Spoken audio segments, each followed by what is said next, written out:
First off, thank you all so much for stopping by. It's been amazing to see how many people have come through the doors, and all you guys, I've known you over the years, and you guys have been here to support me from the beginning, so I really appreciate everything you guys do. As far as other shout outs, I wanted to give a shout out to, I don't see Will here, but he's the owner of the property, and he allowed us to use the space, so really glad that we were able to do that. And then second, if you guys haven't grabbed a card yet for Alvio, he's one of my clients. We're looking to finalize the lease deal hopefully here soon for him and their restaurant space. So definitely grab their card and try to support them as well, because they do really good work. So as far as the structure of how I was going to approach it, I was just going to tell you a little bit about myself, kind of explain what got me into writing in the first place, and then from there I'll share like a quick insight from the book, and then we'll just open up to Q&A, and you guys can kind of ask whatever questions you guys want. So as far as who I am, I know most of you guys know me a little bit, but as far as my history is concerned, my name's Raphael Collazo. I was born in Northeast Italy. My dad's Puerto Rican, my mom's Italian. He was in the Air Force, so he was stationed at Aviano Air Base. Met my mom there, and then ultimately had my brother and I have a twin brother who lives in Phoenix right now. We traveled around Europe until I was about 14, so I've lived in Germany for a couple of years. We were stationed at Baumholder, which is an army base down there. Then I was moved over to SHAPE, which is Supreme Headquarters, Allied Powers Europe. It's like the NATO headquarters down there. And then I moved to Arizona, where I went to high school near Fort Huachuca, which is another Army base down there. I went to Arizona State, got a degree in industrial engineering and minor in economics, and then got into the software space. So I was a developer and consultant for a company that implemented software systems for government agencies, and I traveled around the country. I lived in DC for a couple of years. I was in Puerto Rico for several years on a big project for the island to replace their financial software system. And then Hurricane Maria hit in late 2017, and that project got put on hold, and I got moved here temporarily. And then once that project got back up and going, the project manager here wanted to keep me around, so I stuck around and transitioned away from what I was doing before in like mid 2019, and I've been doing commercial real estate brokerage ever since. So that's kind of what I've been doing here. As far as the inspiration for writing, why I got into authorship, I'm an engineer by trade. I'm not a writer nor communicator to start off with. That wasn't my forte in school. I was always really good at math and science. That was just like what was my knack. So I actually started writing when I moved to Puerto Rico for the first time in 2016.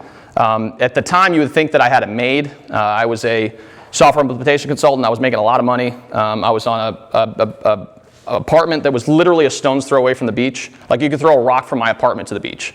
But inside, I felt lost and confused, and I didn't really know what I wanted to do with my life. And anyone in that 24, 25 range probably knows that type of feeling. And so I went through a period of self-exploration, started learning a lot about myself through just researching online. And as I was learning all this information, I thought, what better way to convey this to the world than to start writing it out in some form or fashion. And so I started a blog called The Strong Professional back in 2016, and every other week I would release a blog article that discussed the topic pertaining to something that I had studied for that period of time.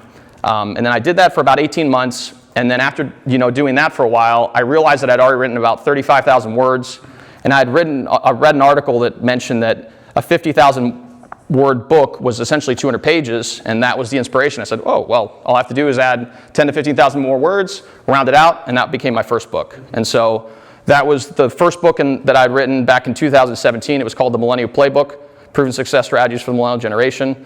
And then a series followed, which was 9 Secrets to Living a Rich Life, The Young Professional's Guide to Getting Ahead of Work, and Paving Your Road to Financial Freedom, which was a part of this Millennial Playbook series, and it focused on topics pertaining to personal development, professional development, exercise, healthy eating habits, and finances. I got into commercial real estate brokerage in mid-2019, and granted, same thing applied, right? So I decided, oh, well, I've already written all these books on personal and professional development. I'm getting into brokerage. What better way to be able to create a thought leadership platform and create information that people can consume, because the commercial real estate industry is pretty opaque. It's hard to really get information in a readable format. And so I said, why not create a book series? And so last year, I see several of you guys who were here. Joel was actually, I had the book launch at his venue, which was awesome. That was for my last book, which is Before You Sign That Lease, The Small Business Owner's Guide to Leasing Commercial Space. And you were there too, of course. There's like a lot of people here that were there as well. And then this most recent book is Before You Buy That Building, The Small Business Owner's Guide to Buying Commercial Real Estate. And this is going to be a series as well. So I'm going to be focused, next book is going to be called Before You Sell That Building. My business partner Jeff and I are getting in the development space. So I'm going to write a book once we get a few deals under our belt called Before You Develop That Building. And then as we start raising money, which we're going to have to at some point in the near future, I'm going to write a book called Before You Invest in That Building. And that's going to be like the passive investor's guide to investing with someone. So that's the premise of the series. As far as, a quick item to share, I thought, I'd share one of the ideas from the book pertaining to due diligence. The process of due diligence is a pretty long process. And so I could stay here for hours to talk about it, but I'll share one of the key insights that I think is extremely important to do. So we'll focus on the three parts of the due diligence process, which is physical inspections, there's financial and property inspections, and then there's the environmental piece. So as far as the physical inspection is concerned, typically I recommend people to involve a commercial property inspector in their analysis. Residential inspectors and commercial inspectors typically follow different standards. So when you're working with a commercial inspector, you want to make sure that they in fact follow the right standards pertaining to commercial inspections, and that they in fact have experience doing so. Because commercial buildings are a lot different than residential buildings. You could be inspecting a industrial building, an office building that has elevators. So you really want to make sure that they in fact know how to inspect the right type of building. So that's the first piece. And then if you start getting into the report, because typically when you have a commercial inspection, they're going to give you a report. As you start digging into it and you start realizing there's some red flags here and there, that's when you involve service professionals like HVAC technicians, roofers, or whatever else to really get down deep into the analysis to make sure you actually know what you're buying. The second piece is going to be the property data. A lot of that has to do with the documents associated with the property itself. So you're going to want to ask for trailing 12 for electric and water. You're going to want to know property taxes for the property. So when you buy a property, typically you're going to be reassessed the following year. So that's something you need to consider as well. Along with that, you want to make sure that you have the service contracts to review that make sure that all the mechanicals have been properly vetted. Along with that, big ticket items, you're going to want to make sure that they in fact are actually within the time frame as far as their replacement cost is concerned. And then on the tenant side, if you have a tenant that is in the property, you're going to want to get what's known as an Estoppel Agreement in place. Essentially what that means is that verifies the contents of the lease agreement to make sure that in fact you know what you're getting into. Because a lot of times, a landlord could provide you with a lease that isn't what the tenant signed, and there's some disagreement in some capacity, and you want to make sure that's vetted out before you actually get down the line. And there's several lawyers in here, so they'll be able to kind of give you an insight. So that's high level on that front. And then finally, one thing that typically isn't super common on the residential front is environmental assessments. It's much more common on the commercial front. Typically, lenders are going to have threshold requirements. So, if a property's worth XYZ amount of money, they're going to usually require an environmental assessment. Or if for some reason they suspect that there's been a laundromat, not a laundromat, I'm sorry, a dry cleaner or gas station or some other form of business that could potentially contaminate the site, they're also going to require you to perform an environmental assessment. Typically, there's 3 phases of environmental assessment. There's a phase 1, which essentially is a very preliminary background check of all the documentation affiliated with the property to make sure that there's not really something that is of concern there. If they determine that there may be some concern there, they're going to require a phase 2, which requires you to bore into the ground, and that can be very expensive. So a lot of times if there's a phase 2 environmental assessment, you're going to require the seller to concede in some capacity. And then finally, phase 3 is really the cleanup. So you determine what your course of action is going to be based on the assessment that's provided. So that's a quick overview. It's obviously not, I could talk here for hours, but anyways. So that's it. I wanted to share a quick idea. Other than that, feel free to ask away. I wanted to keep it kind of cordial and open-ended. So. Okay. Yeah. So how do you think about underwriting the future? Like thinking about kind of where is this asset class going to be in 3 to 5 years? That's the biggest thing. Like you can underwrite in 12 months, we could probably be here. In 2 years, we could probably be here. But if you end up holding it 5 years and got to get 10 years, how do you underwrite the future? Well, there's several schools of thought, and that's really, I think it depends on who you are as a person and whether or not you're actually investing other people's money.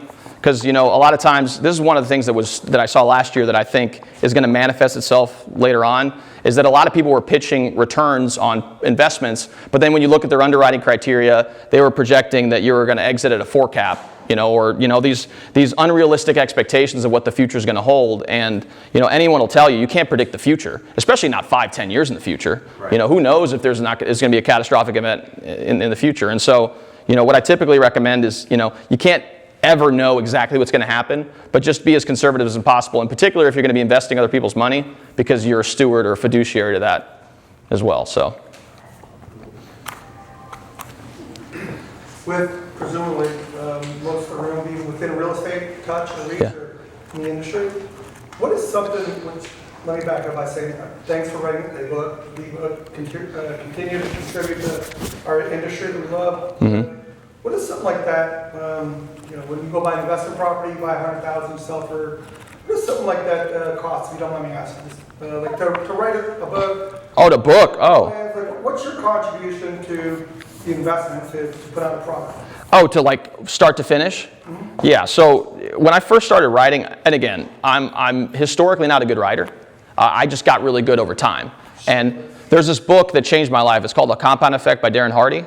And it talks about small, consistent action every single day that's in a positive direction adds up to massive results. So that I read when I was 23, and I was like, that's like game changing for me. I can't, because you think, okay, look at the Oprahs, look at all these other people that have achieved massive things in their life. They didn't get there right overnight. It takes years, right? It takes 20 years to become an overnight success, as they say. So it's like, for me, it was like, okay, what can I do on a day-to-day to make sure that I can eventually be where I want to be? And that started with me with writing, which was, I think, 250 to 500 words a day is what I stuck to for a while. I mean, we're talking 4 or 5 years of doing that. So that's how it started. As far as the process is concerned from start to finish, it's all self-published. So essentially what I do is I hire someone on Fiverr to format the book. I also have someone on Fiverr that creates the Fiverr? Fiverr. Okay, Yeah, it's like a gig economy, like the gig economy. So the cover was like $250, $300. The formatting's maybe $70, $80. And then what else? Editing. So I edit it myself, and then I send it out to an editor, and they charge maybe $100, $150. So all in all, you're looking at $500, and you churn it out. Like I gotten to a point now where I can write a book in less than 6 months. But that's through iteration. That takes time. It's not something that it doesn't happen overnight. What's your business strategy for the books? Why do you write them? Well, I think it's a combination of a few things. One, one of the best ways to learn something is to write about it. So I feel like it's an exercise in me learning about a lot of things, because it takes a while for me to research and do stuff, and then I apply my lessons into the book as well, so it gives me time to reflect on that. As far as the reason I write the books is it's a thought leadership platform, right? So you're trying to become the go-to expert, so when people think commercial real estate, they think Raphael. That's what I want people to think. So that's the main reason I write.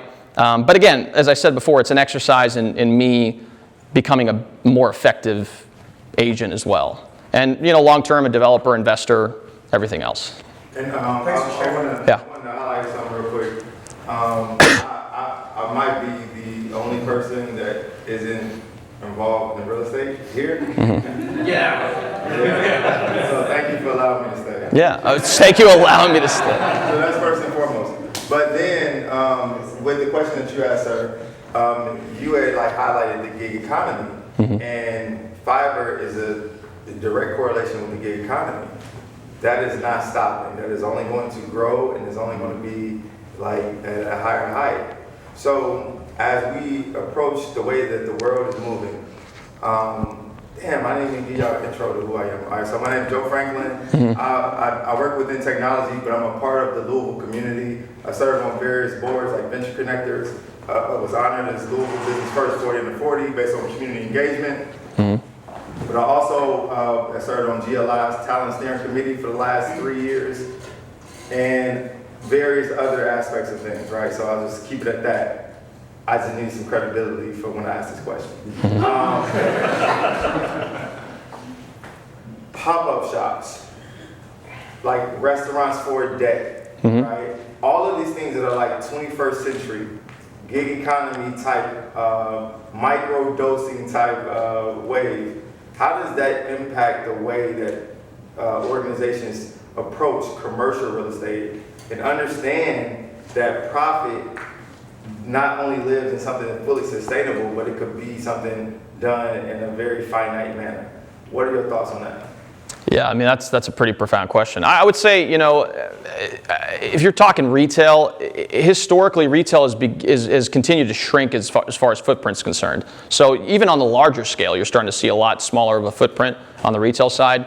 Obviously with COVID, that's elaborated or increased the need for, drive-throughs and whatever else. As far as like pop-ups are concerned, you're starting to see some developments out there that are, incorporate or being more affordable to, smaller companies that want to get started in the restaurant space. It's just an example. There's a developer in Nashville, his name's Tyler Cobble, and he has a development down there where he takes a car wash. So you imagine the car wash bays, right? They're about 120, 150 square feet, right? They're not very big. But he takes the car wash bays and he builds them out as like little kitchens, and you can lease those out to, smaller restaurants, and you don't have to charge that much, But let's say they charge, $1,500 a month for that kitchen space. But from a price per square foot perspective, as an investor, you're still making a lot on a price per square foot perspective, but you're affording opportunities to a lot more people in the economy that are looking to do something on a smaller scale to try things out. And you can only imagine that gentleman has like a long list of people that want to capitalize on that space. And, if God forbid one of the spaces doesn't work, another concept can come along. And so, as far as entrepreneurship is concerned, obviously it's a risk. It's part of just getting out there and trying something new, but there's definitely ways to make money and also support small business. And I hope to see more of that development here in Louisville. Yeah, absolutely. And then the last thing too is that being a part of the Bingham Fellows, our whole project right now is about revitalizing downtown. And those topics have come up in our meetings. And at this juncture, we just don't know how to navigate that, mainly because there's been such a traditional business model as it pertains to real estate. So I was very curious as to your thoughts on it, understand the future, but at the same time, how does that look to Louisville? How do we implement that within this space?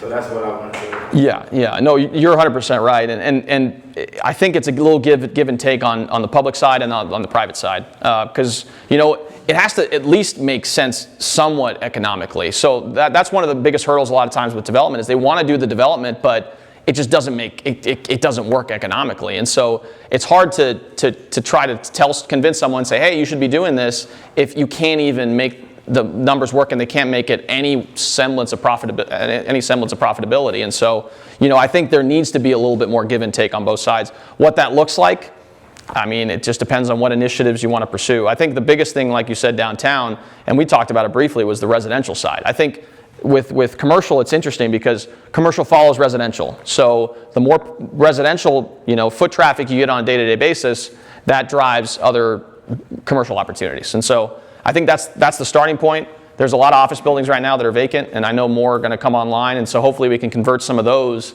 into residential, or I know that there's a hotel shortage. There's hotels popping up everywhere, so maybe utilize some of that on that front, but I really think that the residential side is what you need to pursue long term. Absolutely. Yeah. You have a digital copy of the book? I do. Yeah. And there's Audible going to be is going to go live in probably about 3 or 4 weeks. Are you reading the Audible? Hmm? Are you reading the one? Yeah.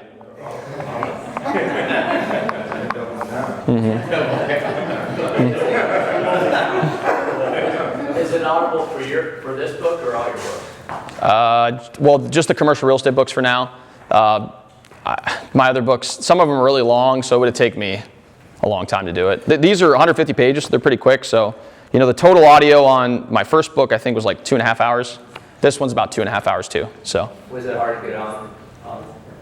No, it's again, a lot of this is easy, and it's not published. Like I'm not going through published Penguin Random House or anything like that. This is more of just, taking the time to record each chapter and then pushing it, going to Fiverr and having them edit each chapter, and then they format it to the specs for Audible, and I just upload it. And then, the cover that I designed, the guy provides you with a ebook cover, a full, paperback cover, and they also provide with the Audible cover, and it's all in one. So, yeah. Yes, I do. I do sleep. I snore. Melanie complains all the time. Yeah. Any other questions? So I guess if there's one thing you want people to take away from this book, after all the hard work that you put into it, what would that be? You know, it's good to have a reference. You know, I don't know. I feel like, you know, anytime I don't know something or I'm trying to something new, it's always nice to have something to go back to and just kind of review. So if this can become a reference for someone who wants to buy a building, or, you know, even a residential agent that wants to get more into the commercial space, like, this is a good foundation to start off with. Because I felt like even today, like, I don't think there's a lot of information out there, and I feel like I'm fumbling through stuff half the time. And so, you know, having something like, if I had this when I started, I would have been like, oh my God, this is great. But, you know, 20/20 hindsight. Or great closing gifts, right? Great no, and I'll say this, you know, that's another reason, you know, we talked about, you know, the book. Like, anytime I meet with clients, True bluegrass. True bluegrass, yeah, that's true. Well, and it's interestingly enough, like, I've secured listings because of the book. Well, not because of the book, but it kind of, you kill them with content, and you meet with them, you give them a copy of the book, you give them, you know, a commercial contacts list that I created. I created a bunch of stuff, and I just overload them with stuff, and they're like, oh my gosh, I've never really experienced this, and it does make a huge difference, and it's made a difference in my ability to secure listings, and I'm sure it will continue to help me long term. When is Before You Build That Building going to come out? Before you develop that building. Before you develop that building. Coming, I mean, we'll get there. We're getting there. We're getting there. I know, we talk too. I know. Joe's like, he's in the corner. Yeah. With everything you have going on, you're super busy, right? Yeah. How do you stay focused? I know I have that problem, I'm sure. Yeah. A couple other people in this room do. I feel like I'm all the time, but I'm not writing books. Yeah. And killing them with content. You know, I'm like, if I had that on my plate, Yeah. I feel like I'd be even more crazy. Yeah. Do you have any tips for that? Well, and I'm not perfect either. Like, I want to make what's up? Don't have kids. That makes a huge difference. I'm telling you. I know my friends that have kids, it makes a difference. But I also will say this. Like, you know, I try to. My mornings are pretty important to me. You know, so I wake up really early. I go to the gym and take some time in the morning to do things that I need to do. I think the most important thing you can do is systematize things. And I didn't really start doing this until relatively recently. But, you know, creating systems for the things that you want to do is, I think, one of the most important things you could possibly do. Someone said, I think it's like you don't rise to the level of your competition, you fall to the level of your preparation. So it's like, you know, so for me, like, now I have a virtual assistant that I've been working with for a while. You know, I've created all the systems on, like, you know, a Google Drive, create all the processes. I recorded myself on Loom, you know, telling this person how to, you know, do all the things that they need to do. And then I offloaded a lot of that stuff. So, like, for us now, it's like we just record the podcast. I literally can, my VA sends the link to the person that we're going to interview. They schedule an interview. They show up on the day. We record. I upload to the cloud, and they take care of everything else. So it's like, but that took time. That took processes. That took time to sit down and document everything and then offload to other people. So it may seem like I'm doing a lot of this stuff, but I'm not. It seems like you're doing a lot of stuff. It does. But that's the thing, is, like, now I've involved other people, so it makes it seem like I'm doing way more than I'm actually doing. Now I've offloaded a lot of that. So Created systems and processes, and now you just need to plug the right people. exactly, and that's another story. I mean, we could talk about, you know, hiring. What's up? Write a book on On systems, yeah, at some point. Yeah, I was thinking about courses or something. Yeah.